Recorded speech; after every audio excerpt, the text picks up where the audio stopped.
Você hora para iniciar a nossa IBD? Posso orar sem problema. Senhor,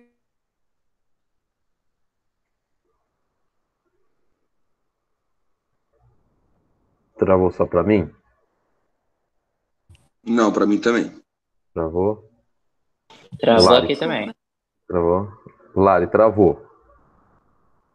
vocês estão me ouvindo? Agora Agora sim. sim. Vamos orar novamente. Sei que Deus ouviu uma vez, mas vamos orar de novo. Desculpa aí, Não tem gente. problema, que isso. Senhor Deus, e muito obrigada por esse dia. Muito obrigada. A gente pode reunir aqui na tua presença. Ti. Fala, dê sabedoria, essas palavras para nós. E esteja conosco para que a gente possa aprender e realmente viver o que Ele quer, Senhor. Em nome de Jesus, amém. Amém. A gente vai dar continuidade, a gente já está chegando no fim do nosso estudo. Nós temos mais 3 aulas hoje, domingo que vem, e no outro domingo, sobre Jesus no Antigo Testamento. Estamos chegando ao encerramento. Semana passada nós falamos sobre Isaías, né, a profecia do Messias, do Messias guerreiro.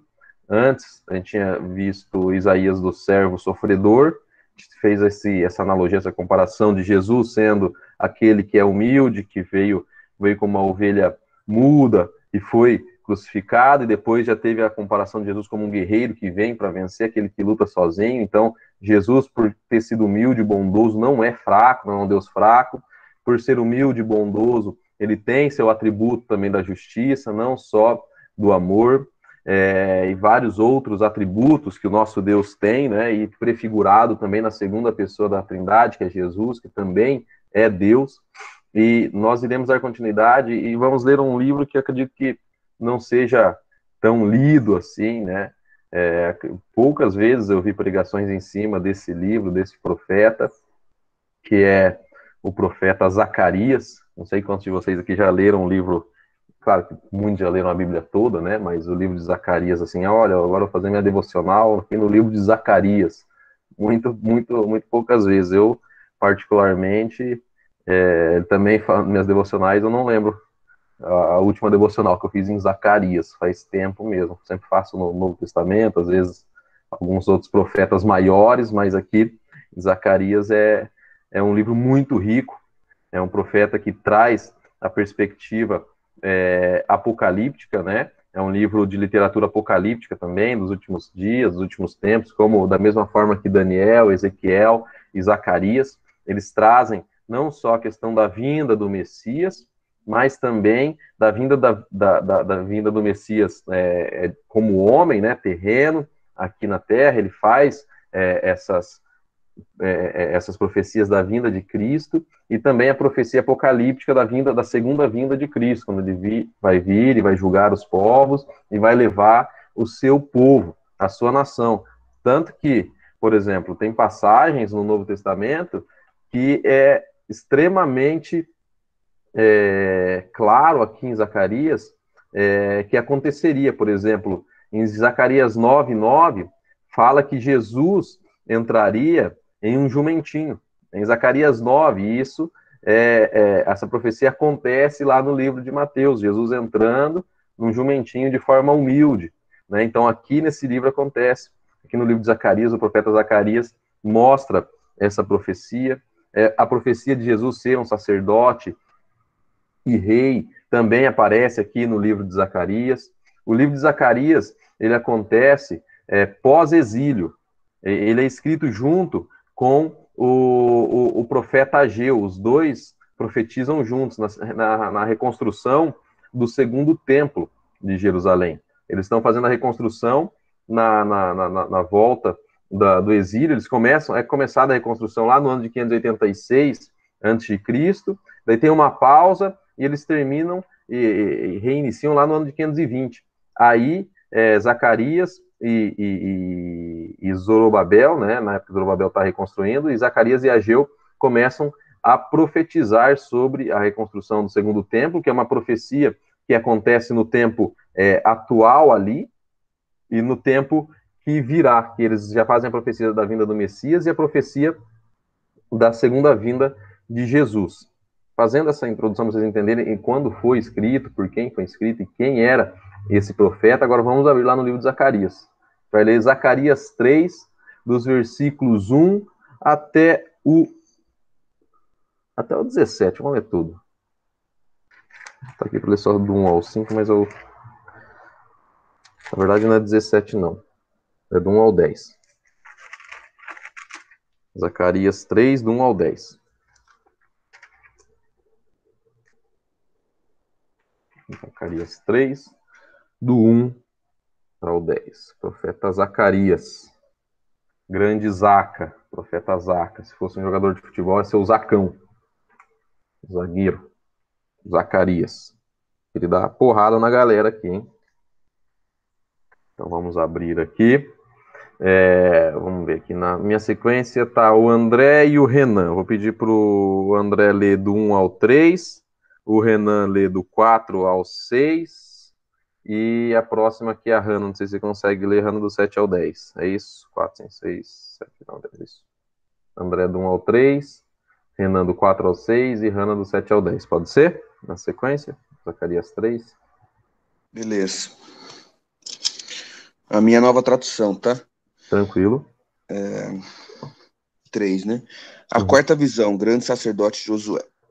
Em outra visão, Deus me mostrou o grande sacerdote Josué, que estava de pé em frente ao anjo do Senhor. Satanás estava à direita de Josué, pronto para acusá-lo. O anjo do Senhor disse a Satanás: que Deus o condene, Satanás, que o Senhor que escolheu Jerusalém o condene. Esse homem é como um tição tirado do fogo. Josué, vestido com roupas sujas, continuava de pé em frente do anjo. Tomou este a palavra e disse aos que estavam diante dele: tirai-lhe as vestes. A Josué disse-lhe: eis que tenho feito que passe de ti a tua iniquidade e te vestirei de finos trajes. E disse eu: ponha-lhe um turbante limpo sobre a cabeça. Puseram-lhe, pois, sobre a cabeça um turbante limpo e o vestiram com trajes próprios, e o anjo do Senhor estava ali. Protestou a Josué e disse: O Senhor Todo-Poderoso lhe disse o seguinte: se você obedecer às minhas leis e cumprir os seus deveres conforme eu ordeno, você será o administrador do templo, cuidará do santuário e de todos os outros edifícios, e como estes anjos que estão aqui, você terá o mesmo direito de estar na minha presença. Portanto, escute, grande sacerdote Josué, e escutem também os sacerdotes que estão com você. Vocês todos são um sinal de que eu vou enviar ao meu povo o meu servo que se chama Ramo Novo. Coloquei em frente de Josué uma pedra que tinha 7 lados. Eu, o Senhor Todo-Poderoso, vou gravar nela um nome, e num só dia vou tirar o pecado deste país. Naquele dia, cada um de vocês poderá convidar os vizinhos para que venham e fiquem à vontade debaixo das parreiras e das figueiras. Eu, o Senhor Todo-Poderoso, falei. Legal. A gente consegue perceber aqui uma profecia do profeta Zacarias, e a gente consegue ver que já no início ele falando sobre o sumo sacerdote Josué. E nessa conversa aqui aparece Satanás aqui na conversa. Vocês lembram qual que é o significado de Satanás? Qual que é o primeiro significado de Satanás, ou um dos significados de Satanás? Vocês lembram? O que significa Satanás sem ser? Lembra ou não? Nossa, eu não lembro, não. Não lembra? Não lembra, Larissa? Lembra Satanás? Não. Ah, eu não lembro não também. Não lembra? O significado de Satanás é acusador ou adversário. Acusador ou adversário. Aqui a gente consegue perceber Satanás fazendo o seu papel de acusador. Nossa, tem um monte de Satanás por aí, então, hein? Tem. E era exatamente isso que eu ia falar, cara. Esses dias eu estava ouvindo um pastor, ele estava falando sobre obras satânicas e obras malignas.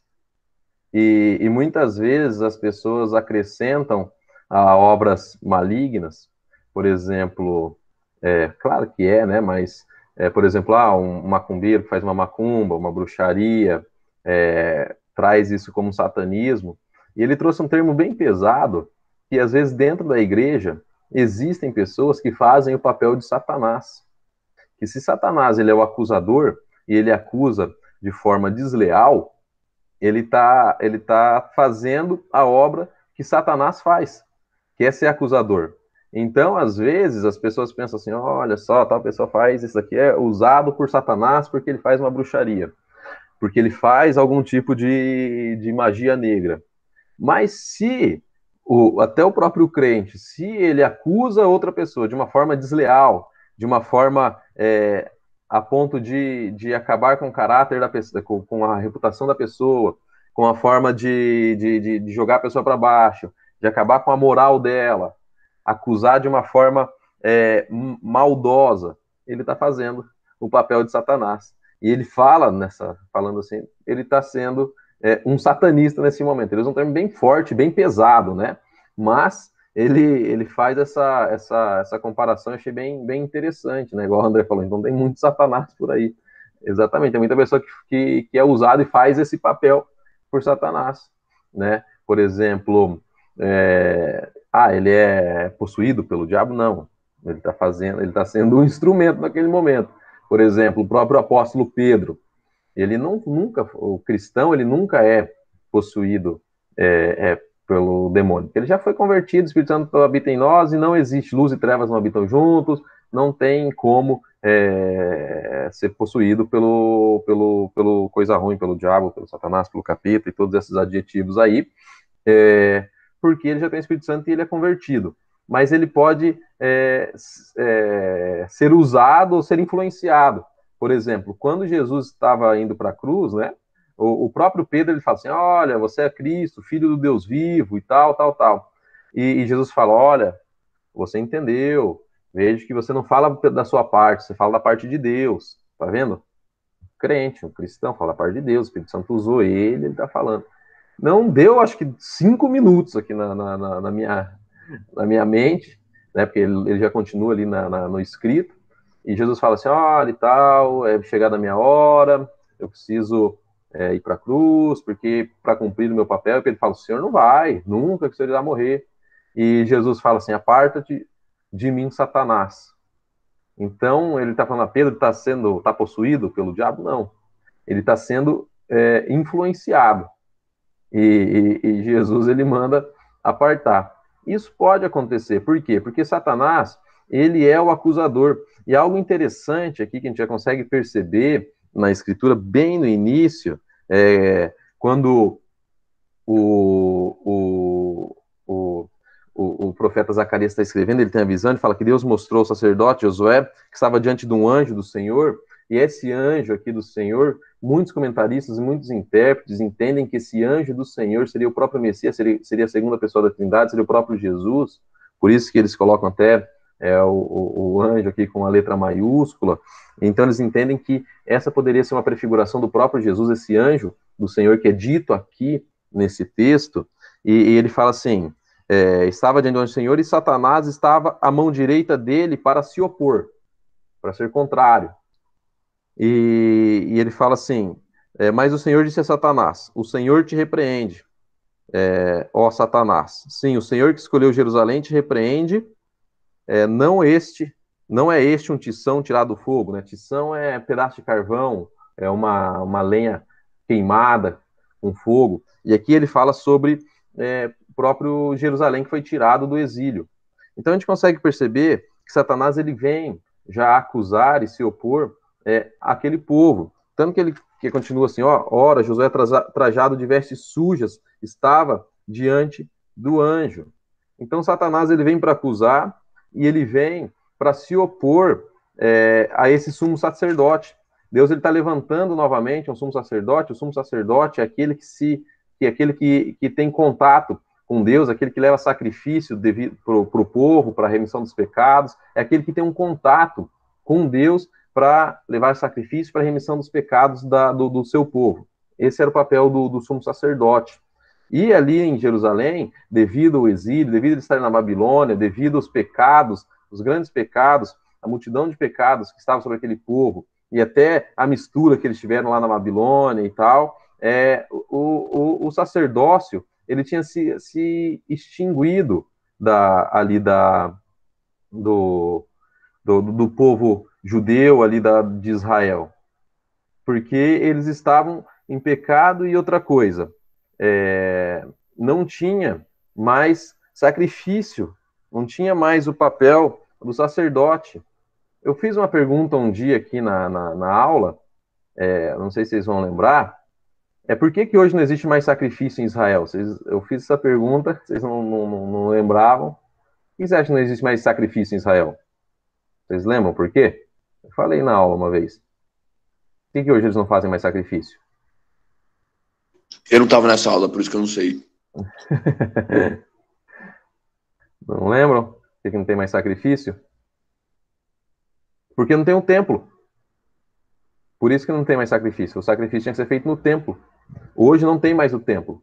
Então, por isso que não tem sacrifício em Israel. Os judeus não fazem mais sacrifício. O sacrifício tem que ser feito no templo. Agora, pensem vocês. Por que não tinha mais sacerdote? E pensem vocês na crise que estava tendo naquele povo e naquela terra. Porque eles eram muito ligados à terra e ao templo. Por quê? Porque a terra era sagrada. Deus prometeu aquela terra para aquele povo. E Deus habitava onde para aquele povo?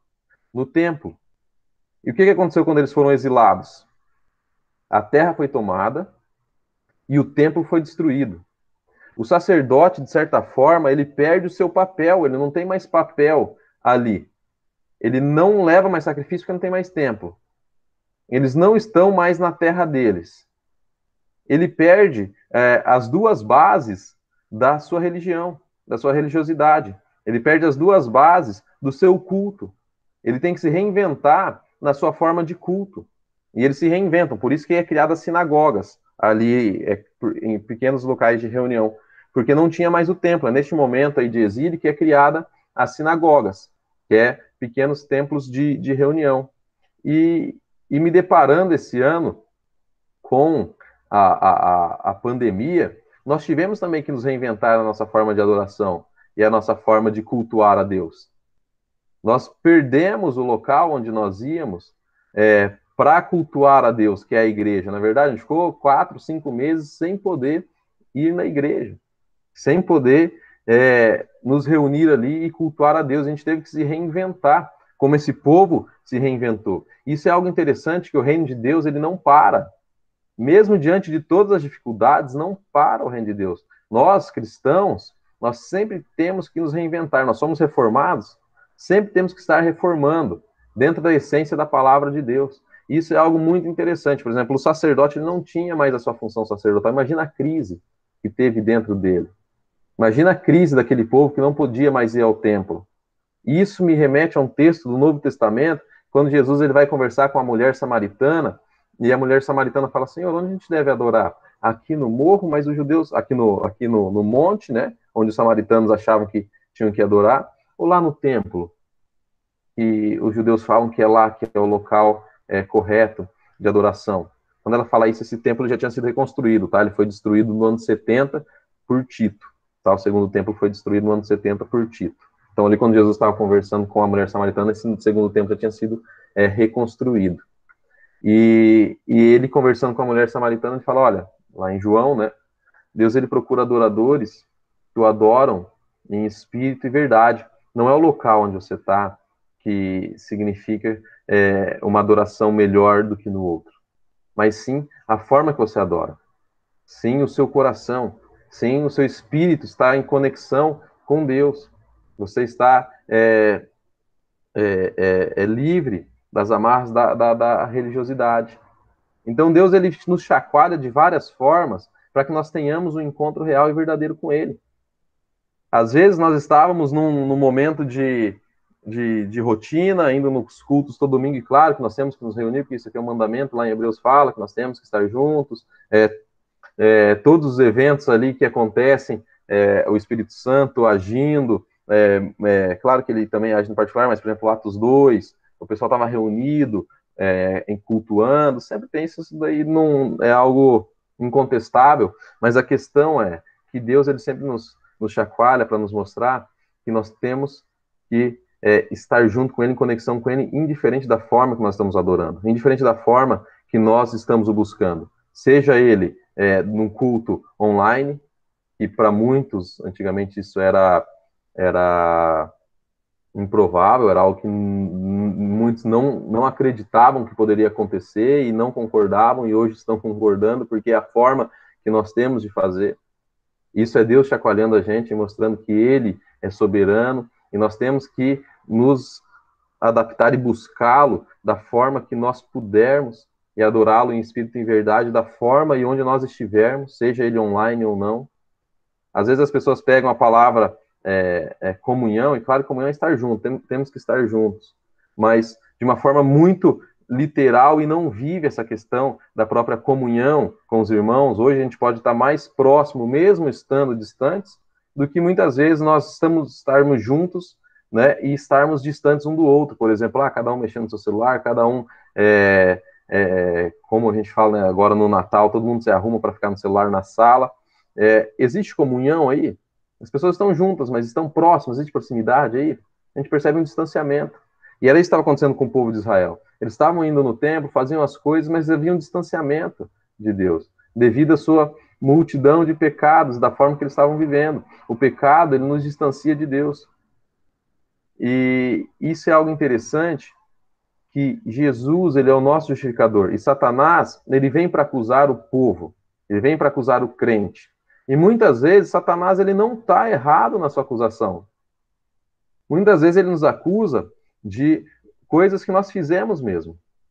Mas ele está errado quando ele diz que nós não temos um justificador, que nós não temos solução. Aí ele está errado. Aí nós não podemos ouvi-lo. Aí nós temos que fazer igual foi feito aqui, no capítulo 3, versículo 2 e 3, que o Senhor te repreenda. Eu errei, eu pequei, mas é Jesus quem me justifica. É o anjo do Senhor aqui que intercede por nós, como está aqui. O anjo do Senhor, ele até fala, mas o Senhor disse a Satanás, né? O Senhor te repreende, ó Satanás. O Senhor te repreende. Esse povo aqui estava com uma multidão de pecados, mas a misericórdia de Deus recai sobre esse povo. A graça de Deus cai sobre esse povo. A graça de Deus está sobre esse povo. Então, Satanás pode nos acusar, mas ele não é vitorioso sobre nós. E nós temos que entender que Jesus Cristo é quem nos justifica. Nós estamos debaixo da sua cobertura. E a nossa identidade está nele. Não no que nós fizemos e não no que Satanás diz, não no que o acusador diz do que nós fizemos. Não é ele quem dita quem nós somos. Muitas vezes nós achamos que nós somos, ou nós rotulamos as pessoas pelo que elas são, às vezes por uma atitude que ela teve. Aquela atitude não define quem ela é, não define quem nós somos. Jesus quem define quem nós somos. Existem algumas religiões, algumas igrejas que acreditam que, por exemplo, o adultério é uma blasfêmia contra o Espírito Santo e não há salvação. Pensem vocês comigo, um homem que adulterou, que assassinou, e a Bíblia o chama de um homem segundo o coração de Deus. Loucura, não? Por quê?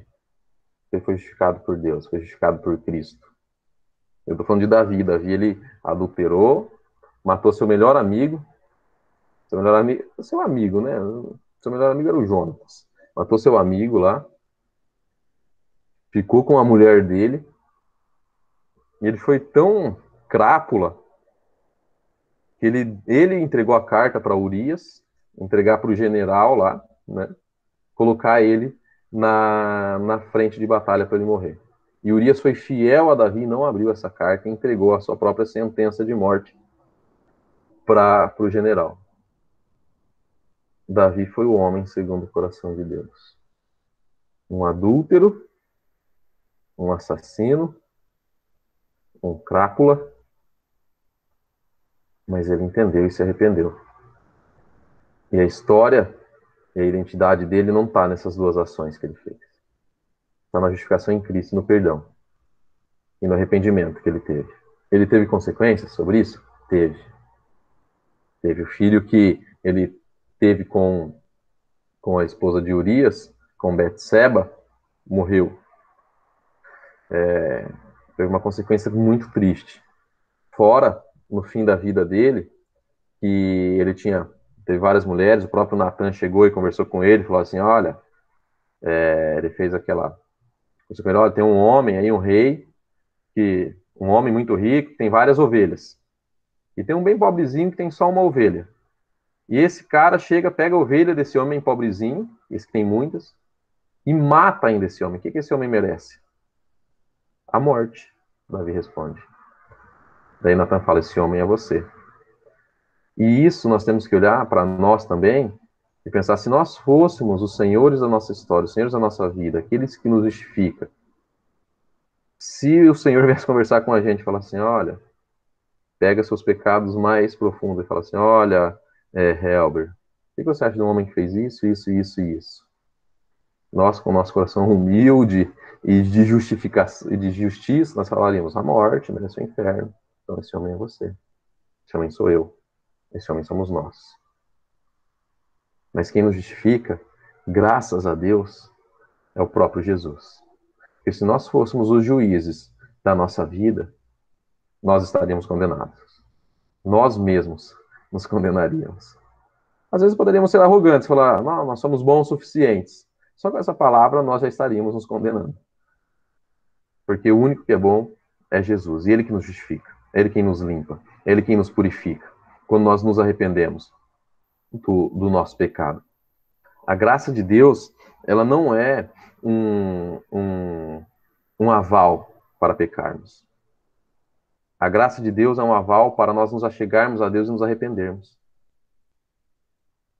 A graça de Deus, hoje existem muitas pregações, muitas palavras que até um pastor ele usa um termo interessante, ele fala assim, hoje existe uma quarta pessoa da Trindade, que é o Deus Graça.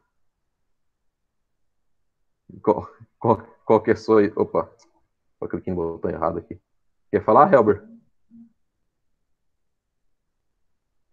Não, tá sem a... Ah, de Davi e Natan.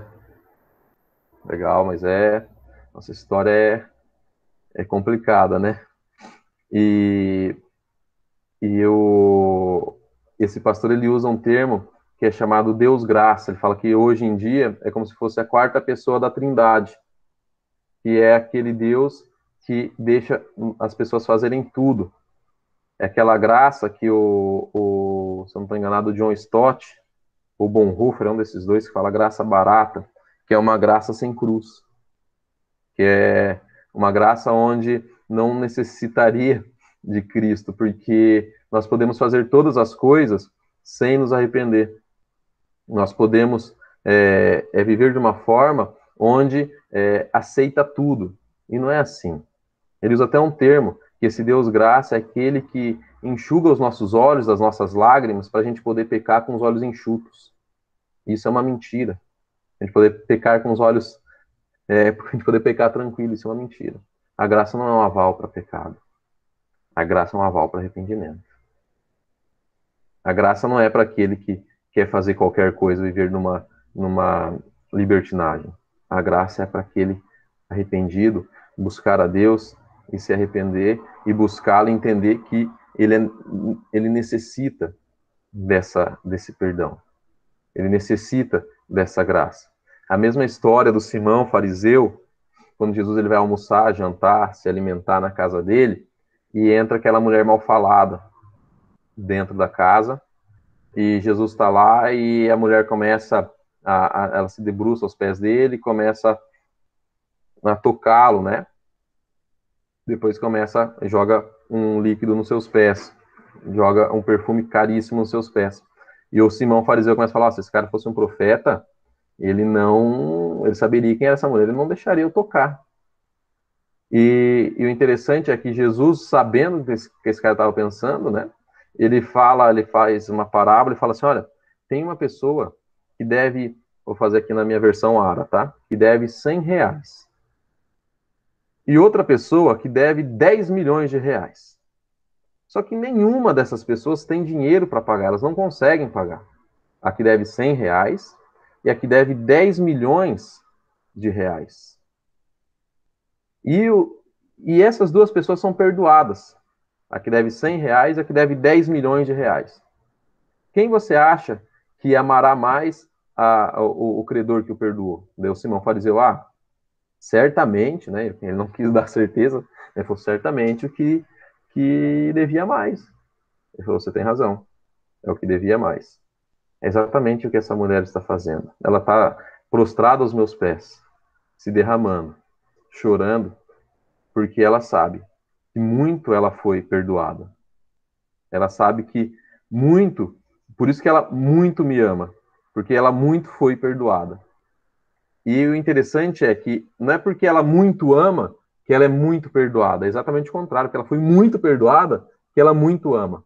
Ela sabe o quão pecadora ela sabe que ela não conseguiria pagar de jeito nenhum, mesmo sendo 10 milhões de reais, mesmo sendo milhares de pecados. Por isso que ela está nos pés de Jesus e o ama de uma forma gigantesca, porque muito ela foi perdoada. Que ela olha para dentro de si e sabe que ela não tem capacidade de se chegar a Cristo. E se não fosse por ele, ela não teria salvação. Se não fosse por ele, ela não poderia estar prostrada ali aos seus pés. Se não fosse pelo perdão de Jesus, ela não estaria ali nos seus pés. E Simão Fariseu era exatamente o contrário, ele se achava muito bom. Porque às vezes ele devia pouco. E muitas vezes nós podemos cair nesse erro do Simão Fariseu.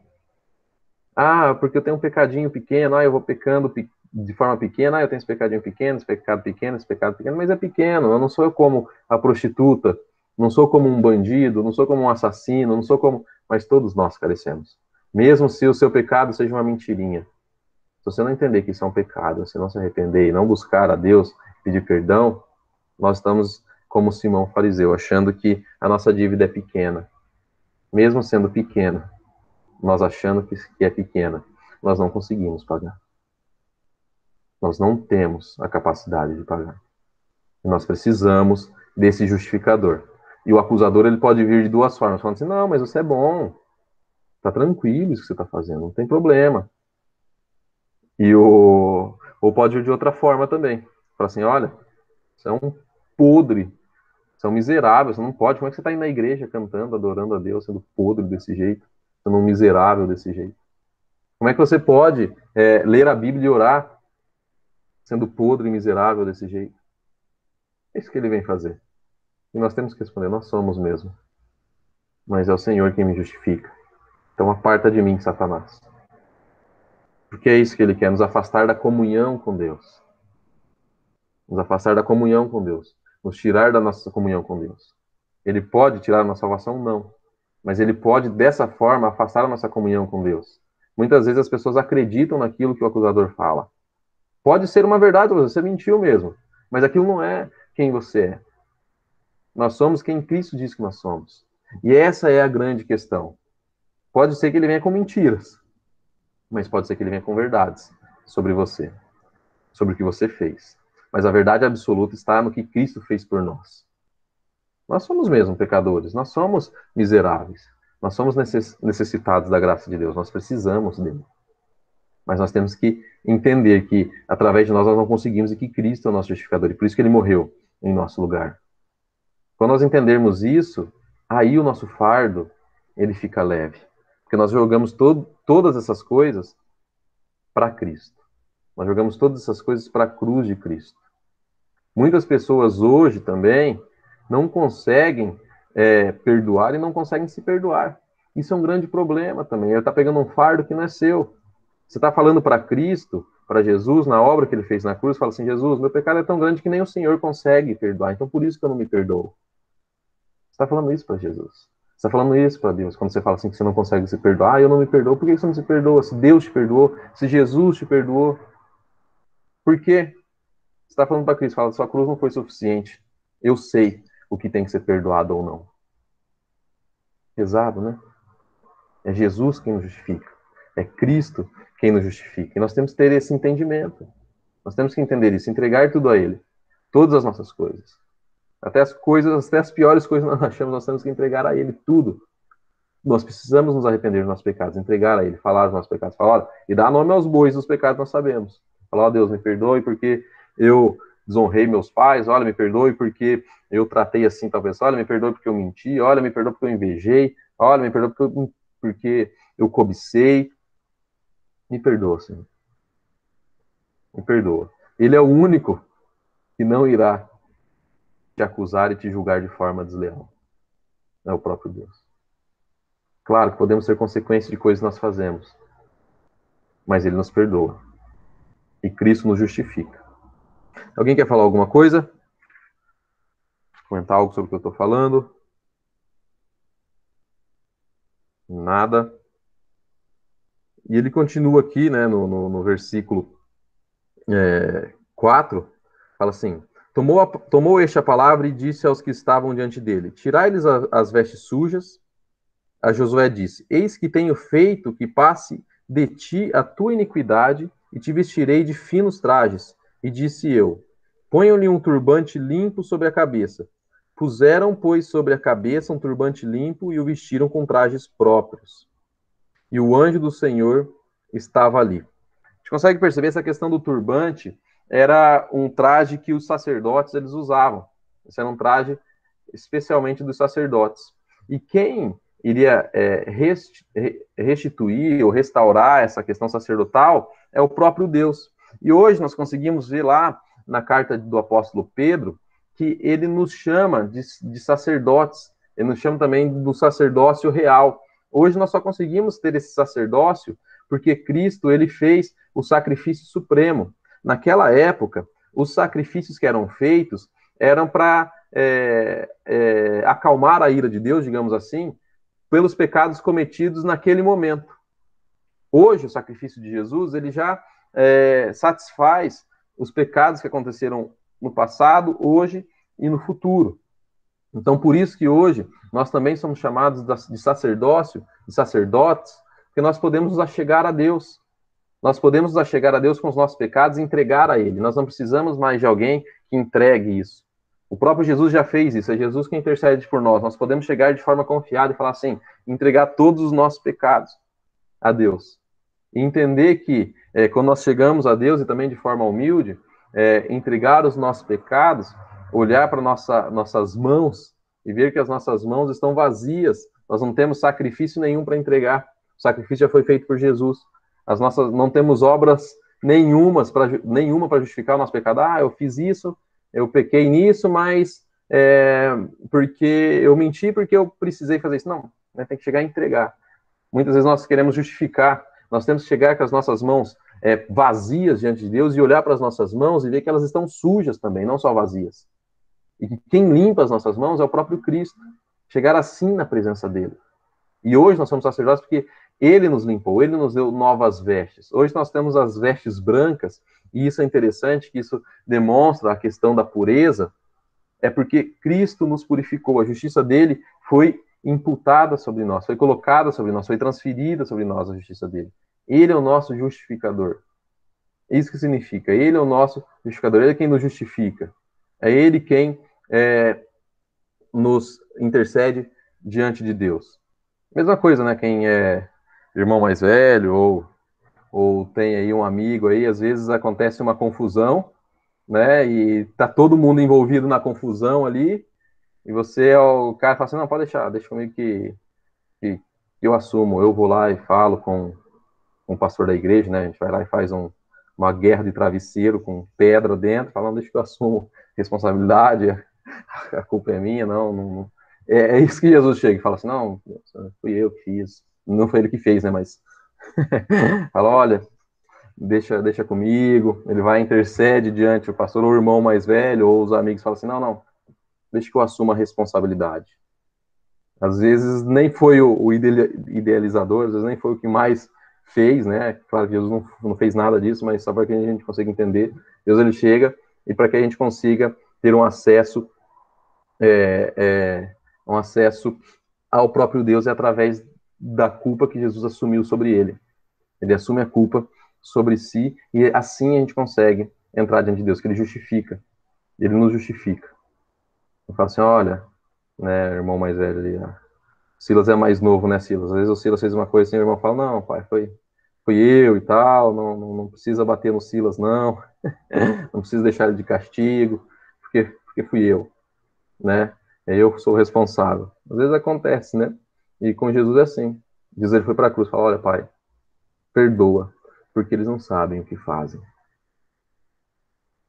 E isso, novamente eu digo, não é algo para que a gente tenha um aval para pecado, mas é que a gente tem um aval para entrar confiadamente na presença de Deus, mesmo sabendo que nós somos pecadores, sabendo que nós não temos boas coisas para apresentar, mesmo com Satanás nos acusando. Ele acusa de forma mentirosa e às vezes ele pode acusar de coisas que nós fizemos. Mas ele vem com peso. E Jesus tira o peso. Isso que nós temos que entender. Às vezes nós pegamos pesos e peso que não são nossos. Nós não entregamos para Jesus. Satanás joga o peso. E Jesus nos liberta e nos livra e tira esse peso sobre nós. Ele tira o peso do pecado, como ele fez com o próprio Davi.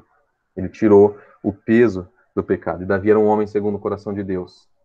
Ele sabia que ele era um miserável, ele sabia que ele errou. Ele sabia que ele não merecia estar na presença de Deus, ele sabia. E aqui a gente consegue perceber que, aqui no livro de Zacarias, que Deus escolhe aquele povo de Israel, mesmo ele sendo daquele jeito. Mesmo desde lá do tempo da Gênese, ele se rebelando contra ele, lá no Êxodo murmurando, lá em Josué entrando na terra mentindo, lá em Juízes adorando outros deuses, e assim, reis, consequentemente assim, mesmo assim Deus escolhe aquele povo, é Deus quem escolhe, é Deus quem nos escolhe primeiro, não somos nós quem escolhemos a Deus, mas Ele nos escolhe. Ele nos regenera e Ele nos justifica. É o próprio Deus. Eu queria que a gente abrisse lá em 2 Coríntios 5. 2 Coríntios 5. 2 Coríntios 5. Deixa eu abrir aqui também. Dos versículos 18 até o 21.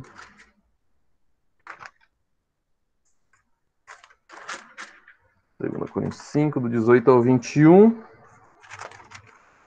Opa. Vou pedir agora pro Silas ler. 2 Coríntios 5, do 18 ao 21. Tá. Ora, tudo que provém de Deus, que nos reconciliou consigo mesmo por meio de Cristo e nos deu o ministério da reconciliação, a saber, que Deus estava em Cristo reconciliando consigo o mundo, não imputando aos homens as suas transgressões, e nos confiou a palavra da reconciliação, de sorte que somos embaixadores em nome de Cristo, como se Deus exortasse por nosso intermédio. Em nome de Cristo, pois, rogamos que vos reconcilieis com Deus. Aquele que não conheceu o pecado, ele o fez pecado por nós, para que nele fôssemos feitos justiça de Deus. Legal esse texto, né? A gente consegue perceber aqui a questão da mudança da justiça, né? A justiça de Deus, a justiça de Cristo que passou por nós, veio para nós, que não teve pecado, e a nossa justiça que foi para Cristo. Por isso que ele foi crucificado e teve todo aquele sofrimento. Ele passou pela ira de Deus, a ira que seria nossa. E Cristo ele veio para nos reconciliar com Deus. Isso é algo interessante, que até esses dias eu estava vendo um teólogo falando que, e eu concordei com ele, achei interessante, que Jesus ele não veio para nos salvar do inferno, ele veio para nos salvar de nós mesmos, ele veio para nos reconciliar com Deus, ele veio fazer essa reconciliação, nós mesmos nos levamos para o inferno, ele veio nos salvar das nossas vontades, dos nossos desejos, das nossas transgressões, ele veio nos salvar de nós mesmos, nos dando um novo coração, e nos reconciliando com Deus. E é interessante, quando a gente fala sobre essa questão do sacerdócio, nós hoje somos sacerdotes, nós somos aqueles que podem se achegar diante de Deus, nós também somos profetas. Profeta é aquele que fala da parte de Deus, aquele e quando eu falo profecia, não é aquele que fala coisas que irão acontecer, né? Claro que a Bíblia fala de coisas que irão acontecer, às vezes a gente pensa em profecia como vidente, né? Sei lá, Renan, daqui 2 anos, vai se casar com tal pessoa, né? Uma profecia de algo que não aconteceu, e não sabe o que vai acontecer. Mas a profecia, o profeta, era aquele que falava da parte de Deus. E aqui nós somos embaixadores de Cristo. Nós falamos da parte de Deus, nós levamos para o mundo esse Cristo que traz reconciliação com Deus. Esse Cristo que nos reconcilia, que nos aproxima de Deus. O acusador e o pecado tentam e nos afastam de Deus. E Cristo, através da sua palavra e do seu sangue, nos reconcilia com Deus. Nós podemos, mesmo sendo salvos em Cristo, pode acontecer momentos em que nós ficamos afastados de Deus. Nós podemos nos afastar, essa chama do Espírito Santo pode ficar fraquinha em nós e nos afastar de Deus. Mas quem é salvo sempre retorna. Ele sempre retorna a Deus, sempre retorna a Cristo. Acho que era até isso que eu estava conversando ontem com o Biel sobre o único pecado que não tinha perdão, que era a blasfêmia contra o Espírito Santo. Se o cristão já tem medo de blasfemar contra o Espírito Santo, ele nunca irá blasfemar. Se você pensa assim, meu Deus, será que eu posso blasfemar? Você já pensa assim, você não vai blasfemar. Você já tem essa forma de pensar. O Espírito Santo já te ilumina sobre isso, né? E a blasfêmia contra o Espírito Santo, ali Jesus está falando para os fariseus, quando os fariseus falam assim, olha, você está expulsando demônios através de Beelzebu, através do maioral dos demônios. E Jesus fala, olha, todo pecado tem perdão. Falar contra o Pai, contra o Filho, mas a blasfêmia contra o Espírito Santo não tem perdão. E a blasfêmia contra o Espírito Santo é atribuir obras de Satanás para Deus. Quando você atribui essas obras de Satanás para Deus, aí você não tem salvação. Aí você blasfemou contra o Espírito Santo. Alguns entendem que a blasfêmia contra o Espírito Santo é você rejeitar a salvação em Cristo. Claro que nós sabemos que a graça de Deus ela é irresistível quando ela toca aos nossos corações. Mas todo homem ele é indesculpável. Todos que ouvem a palavra de Deus e rejeitam ter um coração duro, alguns entendem que essa aí já é a blasfêmia contra o Espírito Santo. Ele rejeita a graça de Deus. Tem pessoas que rejeitam a graça de Deus. Pode parecer um paradoxo, algo difícil de pensar, quando nós entendemos que a graça de Deus ela é irresistível. Quando ela chega na vida do crente, do cristão, ela transforma. Mas alguns entendem que aquele que ouviu o Evangelho, que ouviu a pregação de Cristo crucificado, ouviu a necessidade que ele tem de um Salvador, do Redentor, e mesmo assim ele rejeitou, aí diz que alguns entendem que aí também seria uma blasfêmia contra o Espírito Santo, seria uma recusa contra o Espírito Santo, porque o Espírito Santo é quem nos ilumina e nos convence do pecado. É difícil de entender isso, mas algumas pessoas entendem dessa forma. E para a gente ler aqui o último texto, vamos abrir lá em Romanos, a gente vai ler Romanos 8, o versículo 1 e o versículo 33 e 34. Romanos 8, versículo 1.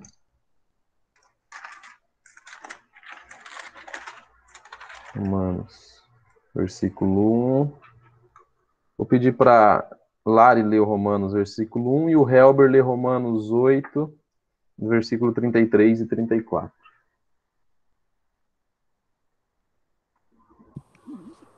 Romanos 8:1. Portanto, Isso. agora nenhuma condenação há para os que estão em Cristo Jesus, que não andam segundo a carne, mas segundo o Espírito. Legal. Helber, versículo 33 e 34 do Romanos 8.